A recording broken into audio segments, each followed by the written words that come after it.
Melania Trump was just sued in the Supreme Court of the state of New York by Michael Wolff, renowned author who has reported on Donald Trump before as Trump's former biographer. He was spoken to by Jeffrey Epstein about potentially being Epstein's biographer, and had spent hours and hours speaking with Epstein. And Michael Wolff has published works about Donald Trump that I'm sure you've all read and know about. We've had Michael Wolff on our network before, and Michael Wolff has reported, and he's spoken to reporters about what's been going on behind the scenes as Donald Trump is covering up the Epstein files, which we all know is taking place right now in plain view. And it's one of the reasons that our freaking government is shut down right now as they're trying to stop Adelita Grijalva, who would be the 218 signatures, she's the Democratic Congresswoman-elect from Arizona, 7th Congressional District, from signing the discharge petition to release the Epstein files. So here's what went down. Melania Trump sent a threatening demand letter to Michael Wolff, where she misrepresented a bunch of statements that Michael Wolff had previously made, both on Instagram as well as statements that the Daily Beast then put into articles. Again, it was kind of half statements. It didn't fully give the full context of what Wolff was saying, but a demand letter was sent to Michael Wolff. The letter was sent on October 15, 2025. We have a copy of the letter here. It says, "Dear Mr. Wolff, this law firm represents is litigation counsel for the First Lady of the United States of America, Melania Trump, hereinafter Mrs. Trump."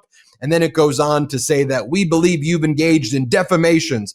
And it goes into, here's the article's defamatory statements. And they list in the article, and they go, "You said Melania Trump is very involved in the Epstein scandal. You've said First Lady Melania could be the missing link in Trump's ties to convicted sex offender Jeffrey Epstein." I'm reading from the letter right now that this guy Alejandro Brito sent to Wolff. C, Melania was very involved in Epstein's social circle and noted that this is how she met Trump. D, she introduced by a model agency, both of whom Trump and Epstein are involved with. She was introduced to Trump that way.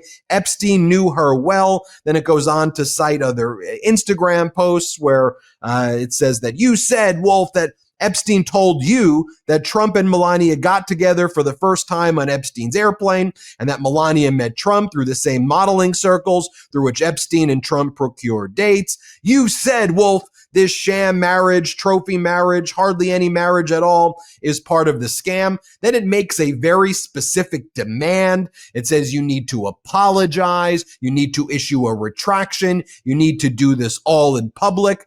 And it says, please govern yourself accordingly, Wolff.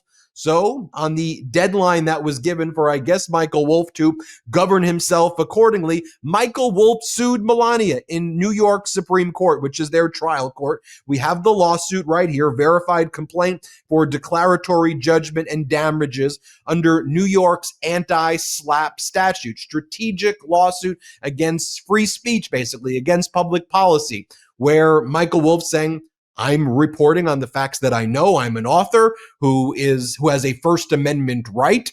And then Michael Wolff goes through each of the allegations that are being made and says, first off, you're providing incomplete or kind of erroneous context to what I actually said. And then there's opinion protections. One of the protections is truth and being truthful about it. And Wolff sued Melania Trump for this declaratory relief action under anti-SLAPP law in New York. And it basically says, look, by you, Alejandro Brito, on behalf of Melania Trump, sending these demand letters and making these threats to chill my speech, I've now had to hire an attorney. I'm incurring costs. This is a First Amendment right that I have to report on these facts. So I want a declaratory relief action. I want the court here in New York to say that what I'm doing is protected under New York's anti-SLAPP statute, which provides strong First Amendment protections to reporters and to journalists and to authors. I want attorney's fees as a result of what's happened, and I want discovery. And a major part of this lawsuit filed by Michael Wolff says, By her threat letter and this responsive declaratory and related anti-SLAPP action, Mrs. Trump has given Wolff subpoena power, which he intends to exercise fully and expeditiously. Since the statements at issue pertain to matters that largely occurred here in New York City, this action will call for and permit subpoenas to numerous witnesses, most of them in New York. Subpoenas will go to those who frequented or who were in part of Epstein's circle, including Mr. Trump. I want to bring in right now Michael Wolff, the plaintiff in this case, who just filed this lawsuit against Melania Trump. Ben, how are you? Nice to see you. Great to see you. And I think there's so many people who have seen Melania going around with these litigation threat letters. She threatened Hunter Biden and said, I'm going to sue you, but then never ended up actually suing Hunter Biden. But you've taken the extraordinary action of saying, I'm standing up for my reporting. I'm standing up for the First Amendment, and I'm suing you. So talk to us about that. Well, I think very simply, someone had to do it. I probably would have preferred that it not be me, but, come the moment, here it is. And what they've done is obvious, and it's disgraceful, and what they keep doing. And everybody throughout the media business, there's a chill, and a chill is probably the kind words. I don't think, I just sued the First Lady of the United States, a kind of, man bites dog lawsuit. It's a great story. You won't see this story, I'll bet, in the New York Times, because the New York Times is being sued by this same lawyer who is suing me. Everybody is frightened. And I thought, well, what can I do here? Obviously, I'm not going to apologize. My God. I'm not going to retract. There's virtually nothing to retract here. The truth is that anything that I have said here is mild. In fact, it's certainly not defamatory to say that someone knew someone. As a matter of fact, we have seen the pictures of them together. So this is obvious. And then there's opinion, which is protected. This is, I've been doing this job for a very long time, and I have never been at a moment when there's a virtual guarantee of a lawsuit when you move into territory that the people in power don't want you to move into. This is not even a matter of what you said. It's the subject itself that cannot be discussed. So that was like, okay, this is, there is a law. There are laws against this. There are laws against what the First Lady and the President are doing. You cannot use a legal remedy to intimidate someone from speaking out. So here we are. I've sued the First Lady. So in a lot of these lawsuits that have been filed by Donald Trump, for example, against the corporations, whether it's the Wall Street Journal or the New York Times or whoever, in those lawsuits, even where the Journal or the New York Times appears to be fighting back, what they don't do, though, and I'm very cognizant of this, is go after the discovery that would be so obvious. Like, right. If I'm the Wall Street Journal and I'm sued by Trump with the Epstein book, the first thing I do, boom, day one, Donald deposition right there, sit across from me. And we know historically he does either horrible in depositions after avoiding it, or he avoids the case and then dismisses the case. Same thing with Melania. So you mention here, I am going to go after discovery, Melania. I'm going to take your deposition. I'm going to subpoena you, Melania. I want to see your emails, Melania. I want your documents, Melania. I want your text messages, Melania. I'm going to talk about all of the Epstein connections. You wanted to do this? We're going to do this, and we're going to do discovery. I want Donald Trump's deposition right now as well. So talk to us about the discovery that you're looking to get in this case. Well, I think that this is an opportunity to ask all of the questions that they have refused to answer. It's very straightforward. We know that Donald Trump had a long, deep abiding relationship with Jeffrey Epstein. Let's hear the details. Let's hear the details of their financial involvement. Let's hear the details of their sexual involvement. Not that they were involved together, but one or the other as each other's wingman in many situations. And I say that using the politest words. Let's get into it. Let's get into Melania's history. How does she come to this country? What does she do when she's here? How does she meet Donald Trump? What's her relationship to the modeling agents who knew both Epstein and Trump? I mean, these are all of the questions which I think once they are answered, we will have a much clearer picture of what Jeffrey Epstein did, who he did it to, and how the president of the United States was involved.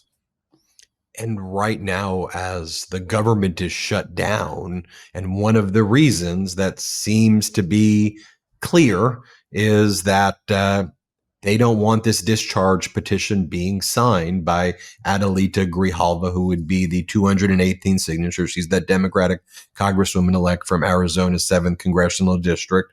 And so, behind the scenes and in front of the scenes, you're reporting on Epstein, and you've been the best reporter, the person who's been you spoke with Epstein, you sat with the guy like no one else has done that. You've got hours and hours and hours of recordings of the guy, but you were warning about all of this. You were raising the red flag about these connections before anybody here.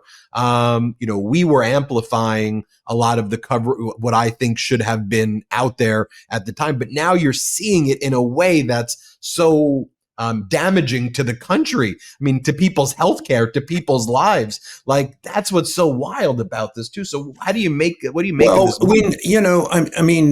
We know it is the one subject that he does not want to address. It is the one subject that he has not been able to escape. Donald Trump is, I would say, the thing that he ought to be best known for is his ability to change the subject.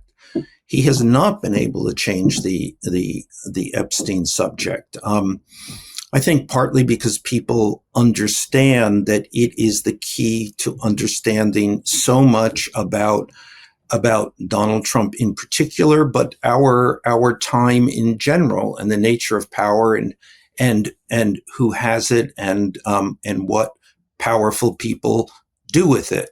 This is, Jeffrey Epstein is the secret code ring in a sense, and Trump clearly knows this. Clearly knows that he, in any telling of Epstein's life story, he is deeply implicated, and he certainly has not figured a way to change that subject and get out of this fix, and the effort to sue me and to shut me up, and me along with others, is an effort to change the subject and shut down discussion of his involvement with Jeffrey Epstein. And I assume that that's what they thought they would accomplish by suing me. And I don't know why I am somewhat different from everyone else. I mean, I think I am, because I'm an individual. I'm not ABC, which is owned by the Disney company, and Disney has myriad, has billions of dollars at issue, as does CBS, which he sued. So here I am, and I have good lawyers. Although, having said that, and let me say here that this is going to be an expensive process. And I think it's going to be a fruitful one, because I think it will cover all kinds of things. But whoever you are out there listening now, I will inevitably come to you through GoFundMe or other avenues for support. I think this is not just me. This is an effort to get the truth of what Jeffrey Epstein means to Donald Trump. Well, let us know whenever you have that set up. We'll have you back on to give us the update. Let us know when she's been officially served, when you get out that first round of discovery. I'd love to share with our viewers here all of the discovery requests that she's going to be asked about her past connections, about Donald Trump's past connections, his subpoena, when he gets subpoenaed. Under the precedent, the Clinton-Jones case, he doesn't have executive immunity to try to, he'll try to block it. But I think that you have a path to get discovery there, especially with all that he said. So we'll be following it, Michael. And on behalf of journalists, who care about the First Amendment across the country, I mean, a big thanks to you for standing up in a big way. We really appreciate it. Well, it's going to be a hell of a ride. On that note, everybody hit subscribe. Let's get to 6 million subscribers. Hang in there. Want to stay plugged in? Become a subscriber to our Substack at MeidasPlus.com.